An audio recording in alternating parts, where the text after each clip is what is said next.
আচ্ছা বলেন তো, দাঁড়িপাল্লার কি অবস্থা এবার? হ্যাঁ, দাঁড়িপাল্লার অবস্থা খুব ভালো। কেমন হবে নির্বাচন এবার? ভালো হলে ভালো। কেমন ভালো হবে সেটা কোন? কেমন ভালো হবে মানে বিজয় হয়ে যাবে এবার সরকারি দেয় যদি সম্ভব, যেটা দেখা যাওয়ার লাগছে এখন মোট যে মোটটা দেখা যাচ্ছে কয়েকদিন আগে কিন্তু একটু খারাপ আছে, আবার কিন্তু কিনা পরিবর্তন হচ্ছে। এখন যে অবস্থান তাতে কি দাঁড়িপাল্লা সারা বাংলাদেশে বিজয়ী হবে?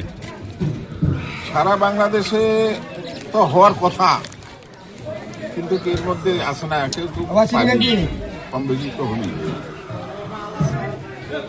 তাহলে আপনার দাঁড়িপাল্লা যদি বাংলাদেশে বাস্তবায়ন হয় বা ইসলাম কায়েম হয়, তখন আপনার অনুভূতি কেমন হবে? খুব ভালো হবে আমার অনুভূতি। আমি চাই এটা যে আসুক, ইসলাম ক্ষমতায় আসুক।